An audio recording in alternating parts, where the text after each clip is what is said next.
My brother demanded $50,000 from me for his broken relationship after his fiancée confessed she loved me. My brother Matt, who is 1 year older than me, was engaged to Kate, his ex-fiancée. They seemed like a good match, and it appeared that they would have a wonderful life together. However, things didn't go as planned, and their relationship ended in large part due to me. Before you pass judgment, I need to describe what actually happened. Matt and I have always been close, and we even attended the same college, where Matt met Kate. They struck it off fast and began dating seriously. Kate spent a lot of time with Matt and me in our college apartment. It didn't take long until she and I became pals. Initially, I was pleased to see how much she cared for my brother, and I admired her as his girlfriend. That's how I've always seen her, as Matt's girl, with the potential to join our family eventually. But, over time, I started to notice things about Kate that made me uneasy. She was frequently overly nice with me in ways that did not seem quite acceptable. I dismissed it at first, assuming it was her way of bonding with me as a potential sister-in-law. However, numerous ex-girlfriends of mine would bring up Kate in conversation. They told me how uncomfortable she made them feel when they came to visit me. According to them, Kate would act possessive of me around them, asking a lot of questions, which made no sense given that she was with Matt and not me.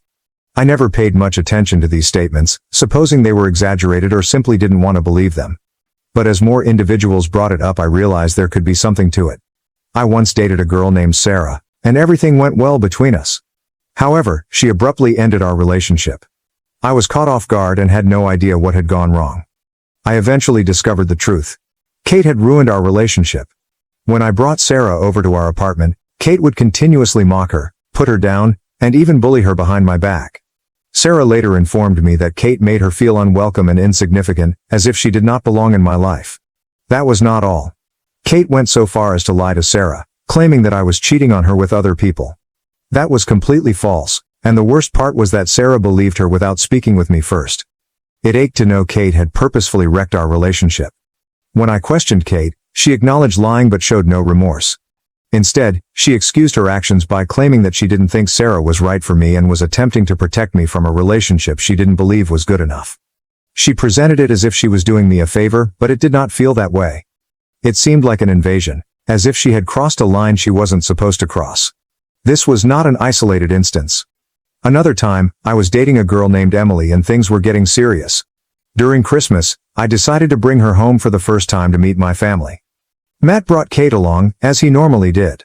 I had high hopes for the holiday, thinking it would be an opportunity for Emily to connect with everyone. Instead, it became a nightmare. Kate made Emily feel unwelcome from the beginning. She would isolate her from family gatherings, making her feel like an outcast while pretending she didn't notice. Emily later told me that she thought Kate despised her and treated me with jealousy. She followed me about all day, never allowing Emily or myself any space or solitude. Eventually, Emily couldn't handle it any longer, and we split up. These experiences made me feel stuck. I wasn't sure if Kate had feelings for me because she had never expressed them. I also didn't know how to handle this without producing a schism between my brother and me or inciting extra family turmoil.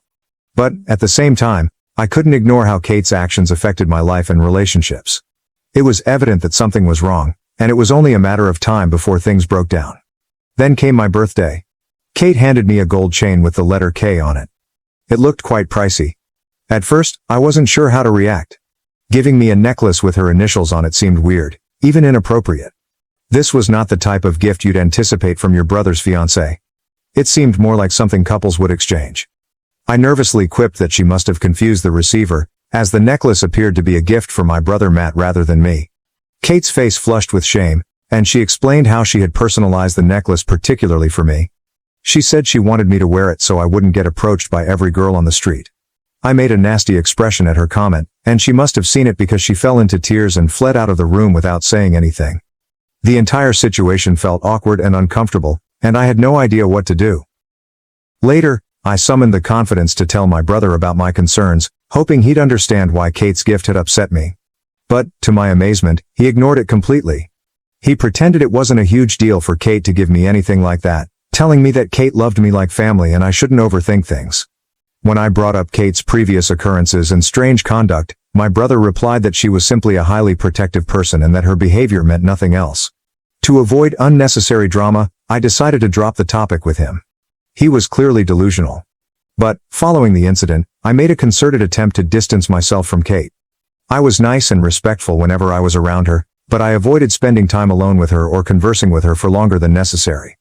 I assumed that providing that distance would help create clear boundaries and that she would finally leave me alone. When my brother and Kate graduated, I expected to spend less time with Kate, but that did not happen.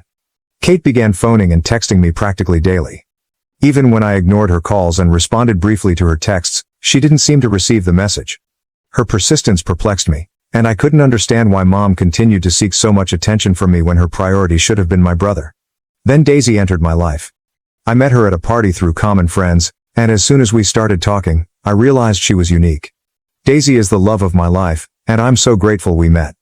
Kate's behavior at family functions followed the same old, unpleasant pattern every time she met Daisy. She would try to bully Daisy in the same manner she had bullied my ex-partners. But this time, something was different. I was older, more self-aware, and far less tolerant of her shenanigans. Whenever Kate crossed a line, I stood up for Daisy and warned her to back off. But I also have to admit that Daisy does not require my protection. She is strong, confident, and refuses to accept disrespect. One event stood out in particular. Kate chose a seafood restaurant for our family meal despite knowing Daisy was terribly sensitive to shellfish. She obviously wants Daisy to sit out, expecting she would feel ostracized and embarrassed. When I discovered what was going on, I absolutely refused to attend the dinner. Daisy did not remain silent either. She informed everyone that Kate had purposefully chosen a place where she would be unable to eat. Kate attempted to play innocent, stating she had no idea Daisy's allergy was such a major deal. When it didn't work, she became rude, insulting Daisy by claiming that only weak people had such allergies and accusing her of faking them for attention. That was the breaking moment. My parents recognized Kate's callous behavior and called her out on it. I also insisted Kate apologize to Daisy on the spot. She seemed outraged at me for siding with Daisy, as if she expected me not to support my own spouse. She whispered an unconvincing apology. In the end, my dad, Daisy, and I went out to another restaurant while Kate and my brother ate at the seafood restaurant. Daisy and I carefully avoided Kate following this incident. Fortunately, my parents were on the same page. They saw Kate's odd conduct and did not pressure me to involve her in my plans. They understood and supported my decisions, making things easier for me. My brother Matt was the only person who remained to support Kate. He would regularly approach me and plead her case. He told me how Kate was hurt that I wasn't spending more time with her, and how Daisy had pushed a wedge between us.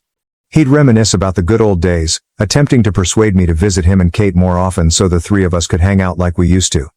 But I had no desire to turn back the clock. I made it obvious to Matt that Daisy was a vital part of my life right now, and she was not leaving. I told him that if Kate couldn't accept Daisy or recognize her role in my life, there was no place for me in their small group. I wasn't going to place Kate's sentiments over my partner's well-being, or jeopardize the life I was creating with Daisy. It was a difficult conversation, but it needed to be had. My brother and I developed a strained connection over time. When my brother got engaged to Kate, he invited me and Daisy to an engagement party with the rest of the family. I wasn't looking forward to seeing Kate again, but for my brother's sake, I decided to set my sentiments aside for one night. Little did I know, that night would be a disaster that none of us would ever forget. Kate stared at me from the time we arrived. She approached me and offered me a lengthy, prolonged hug, which made me uneasy. I observed that she was drinking extensively all night. She was noisy, emotional, and obsessively focused on me and Daisy.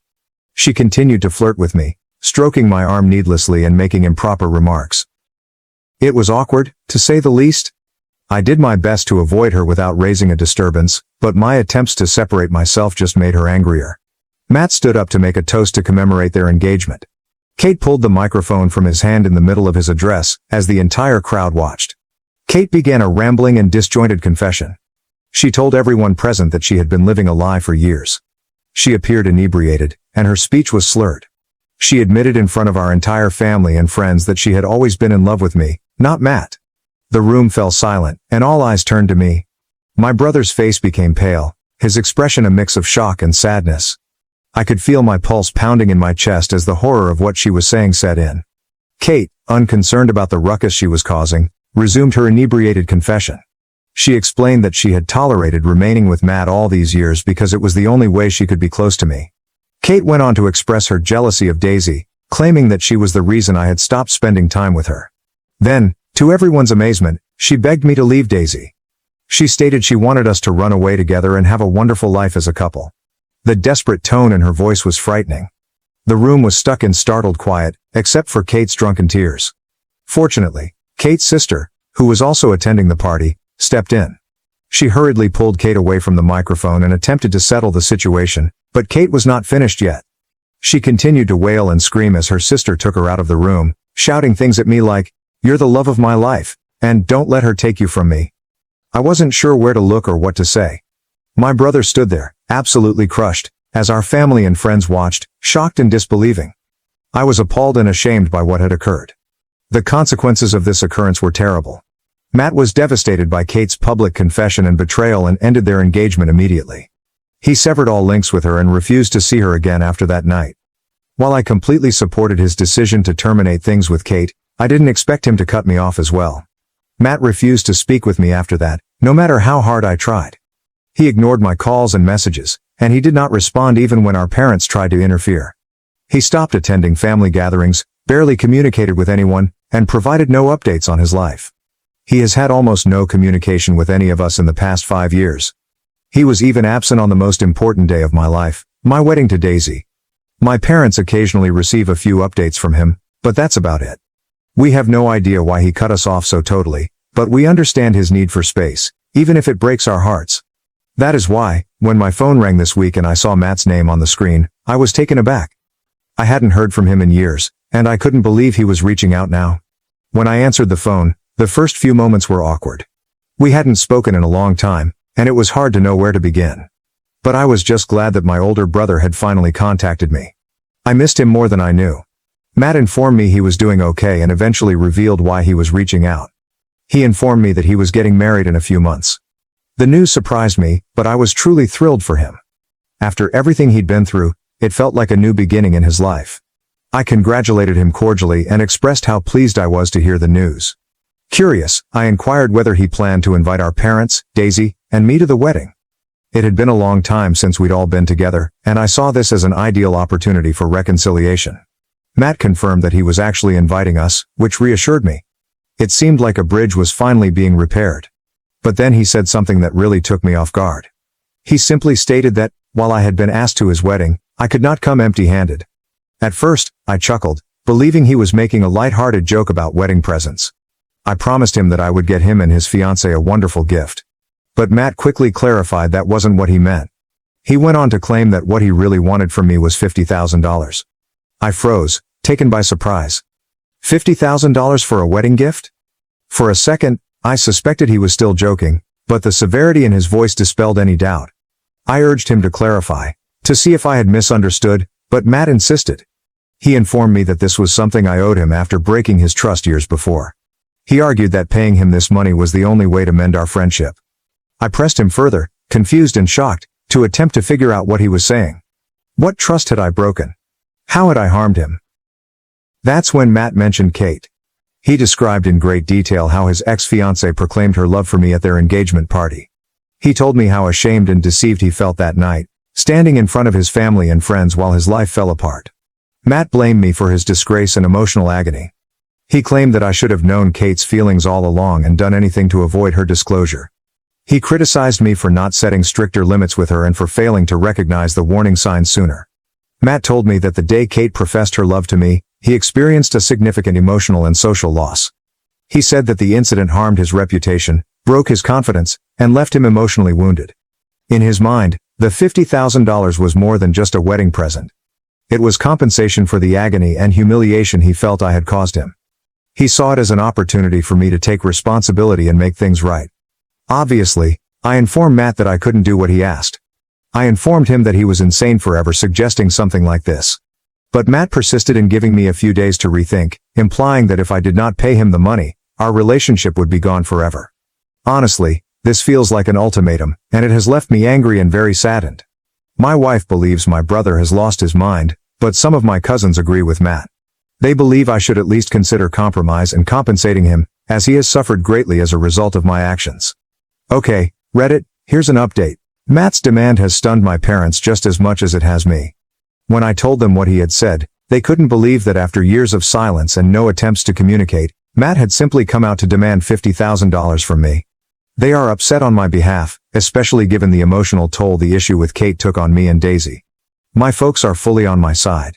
We are now preparing a proper sit-down with Matt to resolve these concerns once and for all. The idea is to figure out what's going on with him and grasp his motives. We want to know if this $50,000 demand is truly what he believes will resolve our differences, or if something deeper is fueling his hatred. I'm also hoping that this discussion will allow Matt to see things from my perspective. I want him to understand that I was never the cause of what happened between him and Kate, and that blaming me is not the answer to his sorrow. To everyone who is wondering if I flirted with Kate or somehow led her on, let me be very clear. I was never drawn to her from the start. I respected her because she was important to Matt. Any feelings she had for me were totally her own. I never gave her any cause to believe I had anything more than platonic respect for her. Kate repeatedly crossed boundaries, despite my attempts to remove myself. She drove away several ex-girlfriends of mine by lying, bullying, and being bossy. She became envious and hateful when Daisy entered my life, and she made it her purpose to mistreat her whenever possible. Matt wasn't immune to her actions either. He noticed how uncomfortable she made me and how antagonistic she was to Daisy and my ex-partners, but he never discussed it with Kate. He didn't confront her or try to improve the situation. That stings also because I believe he knew deep down that what she was doing was wrong, but he decided to look the other way rather than confront her. It's as if he expected me to simply tolerate her antics for the sake of peace, no matter how much stress they imposed on me. Also, what kind of grown woman gets drunk and professes her emotions for her fiancé's brother at their engagement party? That moment was both mortifying and awful. She showed no respect for her relationship with Matt, for me, or for Daisy. I'm pleased Matt and Kate are no longer together because I believe this inappropriate dynamic would have persisted indefinitely. Update 2. It has been a month since my last update. Last week, after much back and forth, my parents, Daisy, and I finally met with Matt. He had made numerous reasons not to meet us, dragging his feet and avoiding any meaningful talk. My parents, however, remained strong. They insisted that we clear the air and strive to reconstruct what was destroyed. Initially, the meeting was difficult. Matt was defensive, and he began by admitting that he had been nursing a grudge against me all along. He stated that Kate's behavior caught him off guard, which contributed to his estrangement from me. He also began accusing me of having an affair with Kate on the side, implying that there might be more to the story than I or Kate had revealed. The charge stunned me, and I told him unequivocally that I would never do anything like that to him. I had always respected the bounds of his relationship with Kate, even when she was acting inappropriately. I wasn't about to let him accuse me of anything so ridiculous without a fight. Daisy also spoke out for me. She explained to Matt that Kate's activities had harmed the entire family, not just him, and that we had all been touched by her behavior. She reminded Matt of all the times he had picked Kate over me, despite her toxic behavior, and told him that he should have seen this coming much sooner than I did. Daisy told him bluntly that what he was doing to me was emotional manipulation, and that he shouldn't punish me for what had happened when I, too, was a victim like him. He needed to move on from his past. Daisy's powerful, clear voice drew Matt in and made him listen. I also informed Matt how many times I'd tried to contact him over the years. I emphasized that I could have discussed these issues with him years ago. I didn't shut him out. He cut us off without explanation. This is when Matt informed me that he was too humiliated to face me back then, that everything had been so overwhelming for him, and that he believed cutting us off was the best move for his mental health. While I understood his desire for space at the time, I couldn't figure out why, after all these years, he was asking me for money. That's when Matt revealed the true reason. He stated that the $50,000 he was requesting represented the amount of money he had spent on Kate over the years, including trips, presents, and any other costs incurred throughout their relationship. He believed that because Kate fell in love with me and I was the reason their relationship ended, I owed him the money as reparation. It was as if he was attempting to rationalize the absurdity of the situation by presenting it as a debt I needed to repay. I sat there in full shock as Matt continued to rationalize his ludicrous request. I told Matt straight up that he was only looking for ways to vent his rage on me. His focus should have been on Kate, the person who made those decisions and caused all of the anguish, not on me. If he wanted recompense, he should have asked her to pay rather than me. I was not the one who behaved inappropriately. I was not the one who lied or crossed boundaries. Kate was the one who made the issue, but I was getting blamed for it. Matt seemed to be grabbing at straws, blaming everyone save the person who had genuinely mistreated him. My mother was also unable to keep back. She informed Matt that asking me for money was extremely inappropriate and that he should stop acting like a crazy person. My father agreed with her. My brother turned on my parents and began accusing them of always favoring me. "You both should stay out of this matter. You always support him no matter what," he cried. Kate left me for him, and you two are taking his side. He's clearly the golden child. You both always favor him no matter what. My parents, taken by surprise by his behavior, attempted to calm him down. My father spoke first, his voice firm despite the tension in the room. Matt, that's not true. We've always loved you both the same, and we've always supported you through everything. We've never picked sides, and we never will. It's simply that asking your brother for money would not make things better between you two, especially when he hasn't done anything to you. Matt's face twisted with rage, and he shot back at me. I blame you for Kate leaving me, and I will continue to do so. If I don't pay him, he has nothing else to say to me. He also informed my parents that because they had chosen my side, he was done with them. I'll never speak to any of you again. I will not let any of you meet my wife or future children. You're all dead to me starting today. He stormed out of the room, leaving us all stunned in silence. My parents tried to call after him, but it was futile. Matt hasn't contacted us since, and I've been attempting to reach him, but he appears to have blocked me. Update 3. It's been 4 months since Matt stopped talking to us, and I've stopped trying to reach out to him. It was difficult at first, and I kept wondering if I could have said something differently, if there was anything else I could have done to save our relationship, but after all this time, I've accepted that I can't change what happened, and I can't force someone to talk to me if they're not ready. My parents miss Matt, of course, and love him, but they've accepted Matt's decision. If he ever wishes to contact them, they'll be there, but for now, they've stopped pushing it. I've gotten a few DMs from people asking if Matt was trying to get me to pay him money for his wedding expenses, rather than it being about Kate. To be honest, I'm not sure what Matt's true intentions were.